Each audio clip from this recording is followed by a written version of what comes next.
আসসালামু আলাইকুম। ইসলামের খুব গুরুত্বপূর্ণ একটা বিধান হল গোসল। আজকে আমরা হাদিসের আলোকে একেবারে ধাপে ধাপে নবীজি সাল্লাল্লাহু আলাইহি ওয়াসাল্লাম ঠিক যেভাবে গোসল করতেন সেই পদ্ধতিটা নিয়ে কথা বলবো। চলুন তাহলে শুরু করা যাক। তো মূল আলোচনায় ঢোকার আগে চলুন এই প্রশ্নটা নিয়ে একটু ভাবি। ইসলামে পবিত্রতা অর্জনের সবচেয়ে সঠিক আর পরিপূর্ণ পদ্ধতি আসলে কোনটা? এই প্রশ্নের উত্তর খুঁজতে গেলেই কিন্তু আজকের আলোচনার আসল উদ্দেশ্যটা পরিষ্কার হয়ে যাবে। গোসলের এই যে বিধান, এর ভিত্তিটা কিন্তু সরাসরি কোরআনে। সূরা আল মায়েদার ৬ নম্বর আয়াতে আল্লাহ তাআলা আমাদের নির্দেশ দিচ্ছেন, আর যদি তোমরা অপবিত্র অবস্থায় থাকো তবে নিজেদেরকে ভালোভাবে পবিত্র করে নাও। এই ঐশী নির্দেশই কিন্তু পুরো বিষয়টার মূল ভিত্তি। তাহলে গোসল জিনিসটা আসলে কি? সহজ ভাষায় এটা হলো পুরো শরীর পবিত্র করার একটা বিশেষ প্রক্রিয়া। নির্দিষ্ট কিছু কাজের পর আধ্যাত্মিক পবিত্রতা ফিরে পাওয়ার জন্য এটা আবশ্যক। মানে এটা শুধু শরীর পরিষ্কার করা না, এর একটা গভীর আধ্যাত্মিক দিকও আছে। আচ্ছা, বোঝার সুবিধার জন্য পুরো প্রক্রিয়াটাকে আমরা কয়েকটা পর্বে ভাগ করে নিতে পারি। প্রথম পর্বটা হলো প্রস্তুতি। মানে মূল গোসলের আগেও কিন্তু কিছু গুরুত্বপূর্ণ ধাপ আছে যেগুলো নবীজি সাল্লাল্লাহু আলাইহিস-সাল্লাম অনুসরণ করতেন। চলুন সেই ধাপগুলোই প্রথমে দেখে নিই। তো প্রস্তুতির একেবারে শুরুতে আছে প্রাথমিক পরিচ্ছন্নতা। হাদিস ২৫০, ২৫৮ এবং ২৬৩তে উম্মুল মুমিনিন মাইমুনা রাদিয়াল্লাহুর বর্ণনায় আমরা দেখতে পাই, নবীজি সাল্লাল্লাহু আলাইহি ওয়াসাল্লাম প্রথমে তার ২ হাত ধুয়ে নিতেন। এরপর লজ্জাস্থান এবং শরীরের যেখানে নাপাকি লেগেছে সেই জায়গাগুলো পরিষ্কার করতেন। এখন এই ৩ নম্বর পয়েন্টটা কিন্তু বেশ ইন্টারেস্টিং।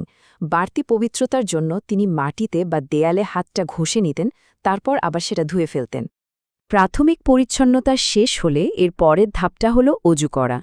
হাদিস ২৪৬-এ আয়েশা রা বর্ণনা করেন যে নবীজি সাল্লাল্লাহু আলাইহি ওয়াসাল্লাম গোসল শুরু করার আগে ঠিক নামাজের অজুর মতোই একটা পূর্ণাঙ্গ অজু করে নিতেন।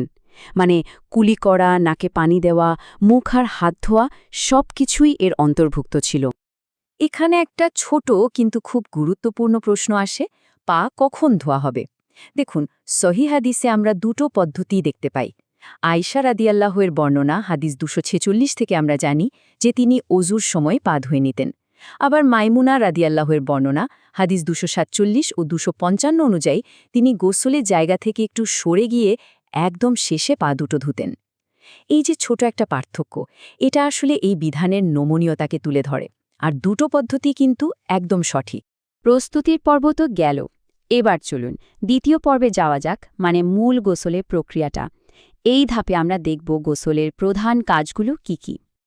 মূল গোসলের ধাপগুলো কিন্তু খুবই সহজ আর পরিষ্কার।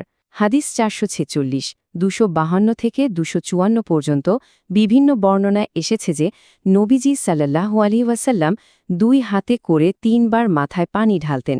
তিনি তার আঙুল দিয়ে চুলের গোড়া খিলাল করতেন, মানে এমনভাবে ঘষতেন যাতে পানি একেবারে গোড়া পর্যন্ত পৌঁছায়। আর এরপর তিনি তার পুরো শরীরে পানি ঢেলে দিতেন, খেয়াল রাখতেন যেন এক বিন্দু জায়গাও শুকনো না থাকে।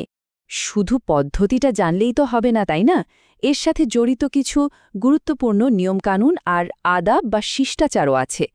চলুন তৃতীয় পর্বে আমরা সেই বিষয়গুলো নিয়ে কথা বলি যেগুলো গোসলকে একটা নিছক শারীরিক কাজের চেয়েও বেশি কিছু করে তোলে। একটা প্রশ্ন মনে আসতেই পারে, নবীজি সাল্লাল্লাহু আলাইহি ওয়াসাল্লাম কি পরিমাণ পানি ব্যবহার করতেন? অবাক করার মতো ব্যাপার হলো, হাদিস থেকে জানা যায় তিনি প্রায় ১ সা পরিমাণ পানি দিয়ে গোসল সারতেন, যা আজকের হিসাবে প্রায় ৩ লিটারের সমান।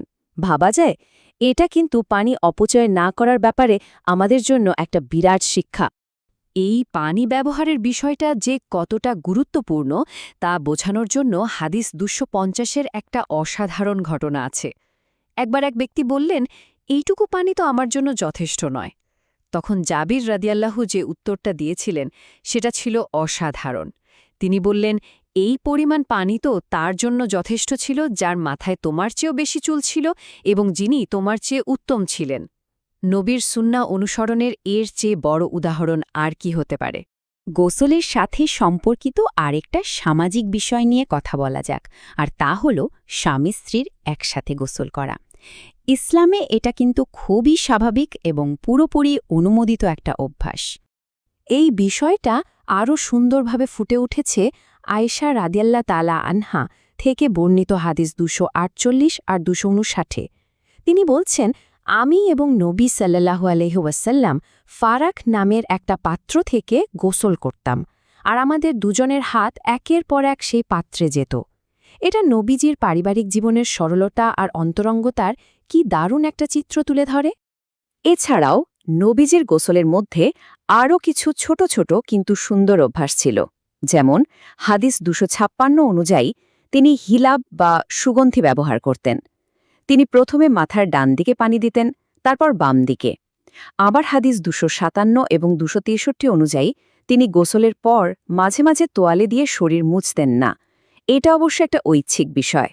আচ্ছা, আমরা তো আলোচনার প্রায় শেষ দিকে চলে এসেছি। চলুন পুরো বিষয়টা একবার ছালিয়ে নেওয়া যাক। গোসলের সবচেয়ে জরুরি বিষয়গুলো কি কি, যা আমাদের মনে রাখতেই হবে? একটা সহি শুদ্ধ গোসলের জন্য কোন কোন বিষয়গুলো একদম না হলেই নয়? প্রথমত, একটা পরিষ্কার নিয়াত আর প্রাথমিক পরিচ্ছন্নতা দিয়ে শুরু করা। দ্বিতীয়ত, একটা পূর্ণাঙ্গ অজু করা। তৃতীয়ত, 3 বার মাথায় এমনভাবে পানি ঢালা যেন তা প্রত্যেকটা চুলের গোড়া ভিজিয়ে দেয়। আর সবশেষে পুরো শরীর ভালোভাবে ধুয়ে ফেলা, যেন কোনো অংশই শুকনো না থাকে। আজকের আলোচনাটা শেষ করতে চাই একটা গভীর প্রশ্ন দিয়ে। আচ্ছা, এই যে শারীরিক পবিত্রতা, এটা কিভাবে আমাদের আধ্যাত্মিক চেতনাকে, আমাদের ভেতরের জগৎকে প্রভাবিত করে? এই প্রশ্নটা আমাদের শারীরিক পরিষ্কারতা আর ভেতরের পবিত্রতার মধ্যে যে একটা গভীর সংযোগ আছে তা নিয়ে ভাবতে সাহায্য করবে।